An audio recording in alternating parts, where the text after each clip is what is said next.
Dear students, നമ്മൾ കഴിഞ്ഞ ക്ലാസ്സിൽ revaluation of fixed asset of subsidiary കമ്പനിയുടെ അഡ്ജസ്റ്റ്മെൻറ്റ് പഠിച്ചു.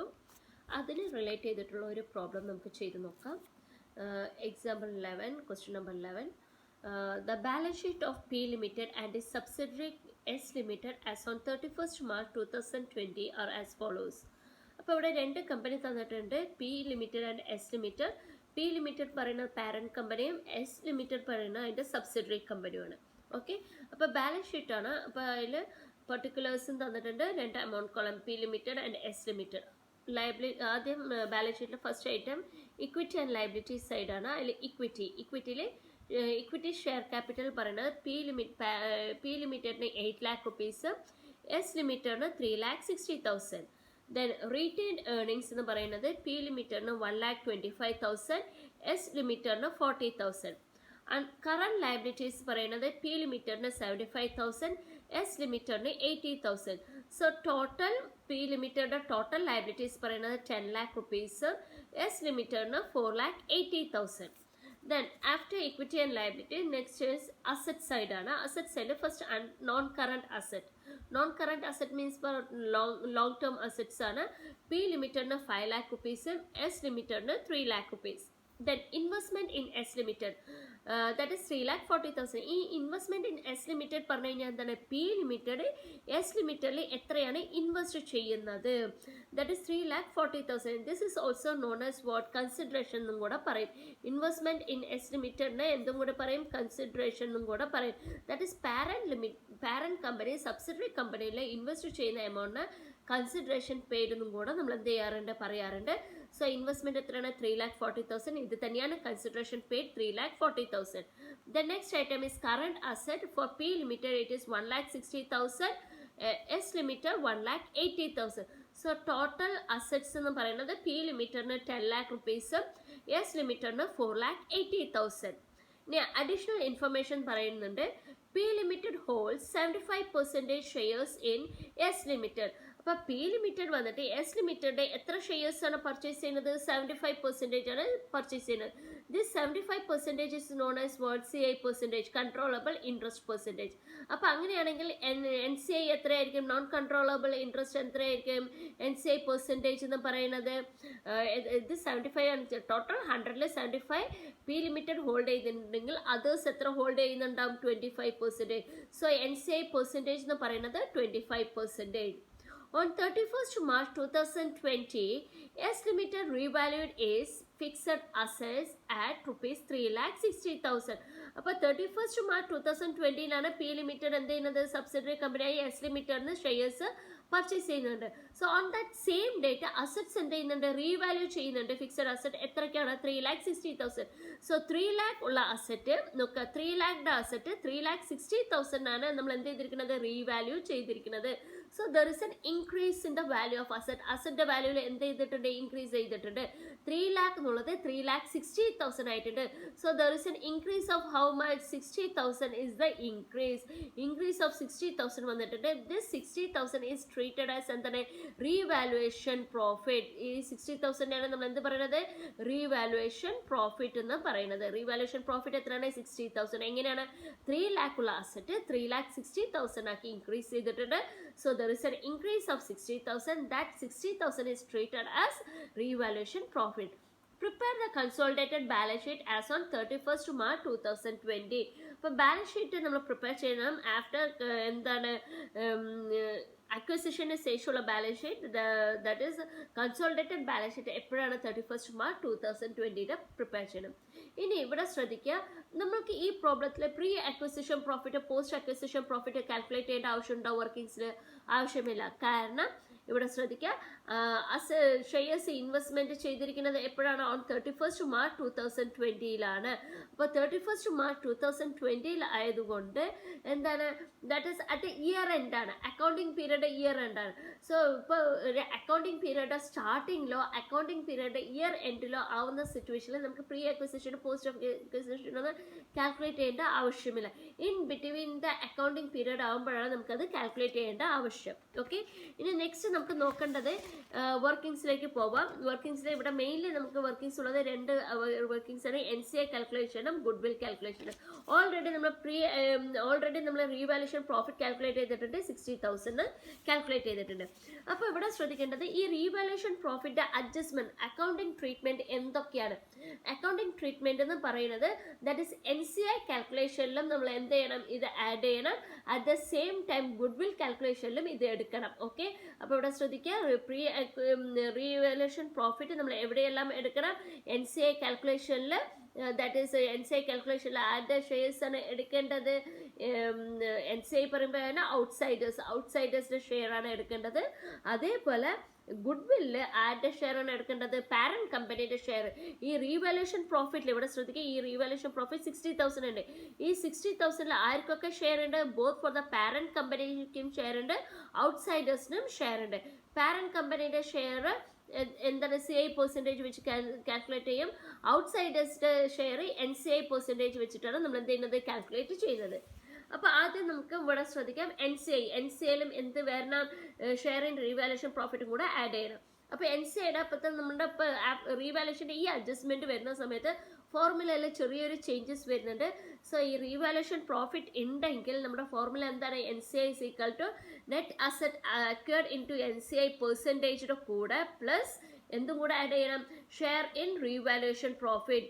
റീവാലുവേഷൻ്റെ പ്രോഫിറ്റ് ഷെയറും കൂടെ നമ്മൾ എന്ത് ചെയ്യണം, ഇൻക്ലൂഡ് ചെയ്യണം.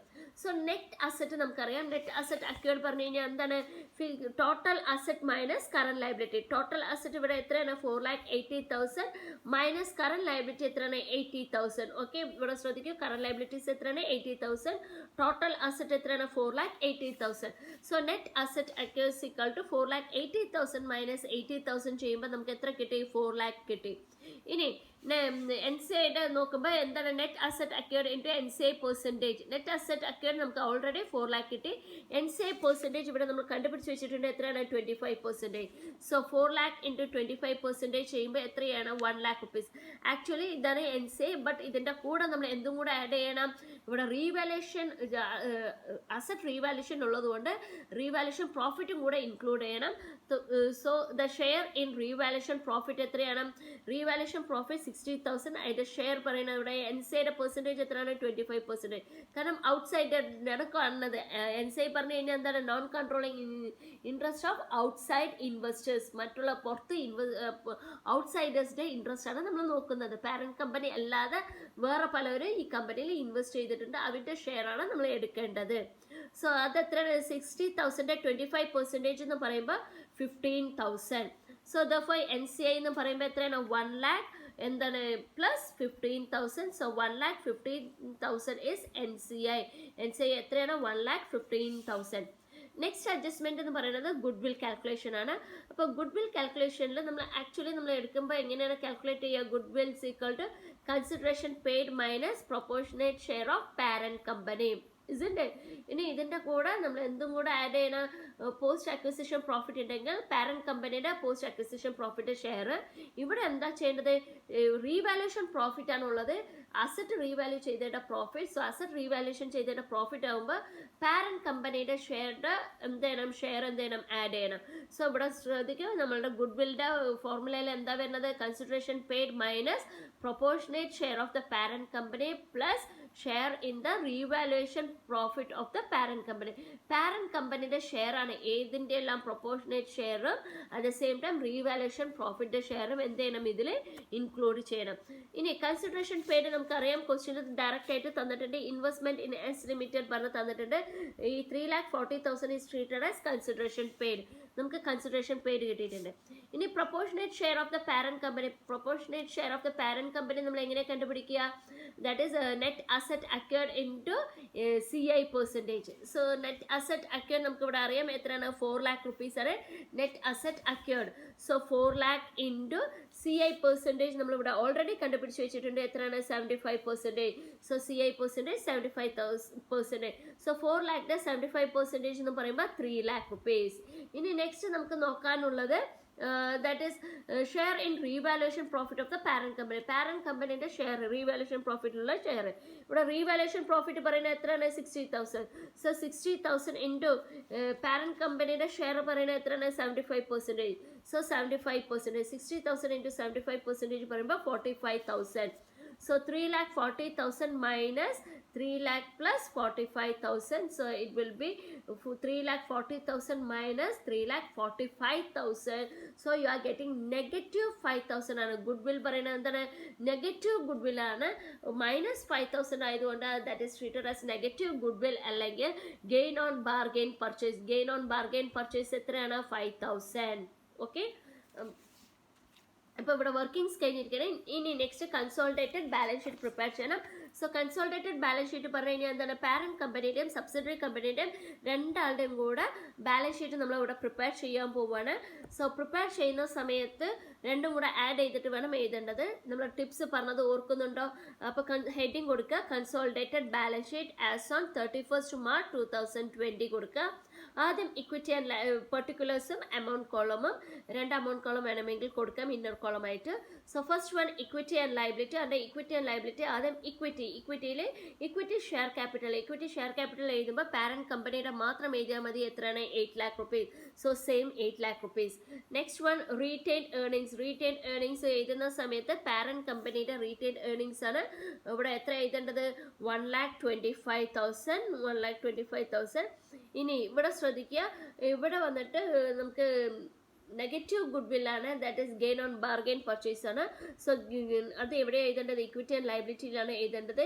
ഗെയിൻ ഓൺ ബാർഗെയിൻ പർച്ചേസ് എത്രയാണ് നമുക്ക് കിട്ടിയിരിക്കുന്നത് നോക്കും. ഗുഡ്വിൽ, നെഗറ്റീവ് ഗുഡ്വിൽ പറഞ്ഞിട്ട് നമുക്ക് കിട്ടിയിരിക്കുന്നത് 5,000 ആണ്. സോ സെയിം 5,000 ഇവിടെ എഴുതുക. ഇനി next non current liability. Under non current ലയബിലിറ്റിയിൽ ഇവിടെ ഡിബഞ്ചേഴ്സ് എന്തെങ്കിലും ഉണ്ടോ നോക്കുക, ഒന്നുമില്ല.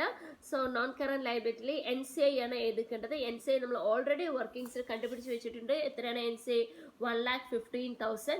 സോ സെയിം 1,15,000 നമ്മളിവിടെ എഴുതണം. ഇനി നെക്സ്റ്റ് വൺ എഴുതേണ്ടത് current liabilities. Under current liabilities parent കമ്പനിയുടെ സബ്സിഡറി കമ്പനിയുടെ രണ്ടും കൂടെ ആഡ് ചെയ്തിട്ട് എഴുതുക. 75,000 പ്ലസ് 80,000.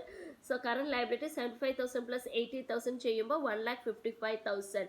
ഇനി ടോട്ടൽ ലയബിലിറ്റി സൈഡ് നമ്മൾ പ്ലസ് ചെയ്തപ്പോൾ 12 lakhs കിട്ടി. So total equity and liabilities എത്രയാണ്? 12 lakhs. ഇനി നെക്സ്റ്റ് നമ്മൾ എടുക്കേണ്ടത് അസറ്റ്സ് ആണ്. അണ്ടർ അസറ്റ് ഫസ്റ്റ് വൺ എടുക്കേണ്ടത് നോൺ കറന്റ് അസറ്റ് ആണ്. നോൺ കറന്റ് അസറ്റ് പറയുമ്പോൾ ഇവിടെ ശ്രദ്ധിക്കേണ്ടത് non current asset both the parent കമ്പനിയുടെ സബ്സിഡറി കമ്പനിയുടെയാണ് എടുക്കേണ്ടത്. പാരന്റ് കമ്പനിയുടെ 5 lakh ഉണ്ട്. സബ്സിഡറി കമ്പനിയുടെ ന്യൂ വാല്യൂ ആണ് എടുക്കേണ്ടത്. പുതിയ വാല്യൂ എത്രയാണ്? 3,60,000. ഫിക്സഡ് അസറ്റിൽ ചേഞ്ചസ് വന്നിട്ടുണ്ട്, റീവാല്യൂ ചെയ്തിട്ടുണ്ട്. റീവാല്യൂഡ് എമൗണ്ട് ആണ് എടുക്കേണ്ടത്. സോ റീവാല്യൂഡ് എമൗണ്ട് എടുക്കുമ്പോൾ 5 lakh പ്ലസ് 3,60,000. സോ 8,60,000. ഇനി ഇവിടെ ഗുഡ്വിൽ എഴുതണോ? വേണ്ട, കാരണം നെഗറ്റീവ് ഗുഡ്വിൽ ആയതുകൊണ്ട് നെഗറ്റീവ് ഗുഡ്വിൽ നമ്മൾ എവിടെ എടുക്കേണ്ടത്? ലയബിലിറ്റി സൈഡിലാണ് എടുത്തിരിക്കുന്നത്. ഇവിടെ പോസിറ്റീവ് ഗുഡ്വിൽ ഉണ്ടെങ്കിൽ മാത്രം എടുത്താൽ മതി. ഇവിടെ പോസിറ്റീവ് ഗുഡ്വിൽ ഇല്ല, നെഗറ്റീവ് ആണ്. No good, so no need to write the negative goodwill ഇവിടെ എഴുതേണ്ട ആവശ്യമില്ല. ഇനി നെക്സ്റ്റ് വൺ എന്താണ്? Investment in S limited. Investment in S limited നമ്മൾ എടുക്കണോ?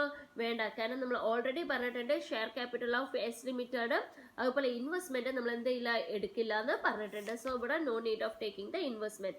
ഇനി അടുത്ത ഐറ്റം എന്താണ്? Current asset. കറന്റ് അസറ്റ് പറയുമ്പോൾ ബോത്ത് ദ പാരന്റ് കമ്പനിയുടെ സബ്സിഡറി കമ്പനിയുടെ രണ്ടും കൂടെ പ്ലസ് ചെയ്ത് എഴുതുക. പാരന്റ് കമ്പനിയുടെ എത്രയാണ്? 1,60,000. സബ്സിഡറി കമ്പനിയുടെ 1,80,000. So 1,60,000 plus 1,80,000 3,40,000. So total asset എന്ന് പറയുന്നത് എത്രയാണ്? 12 lakhs. ഓക്കെ.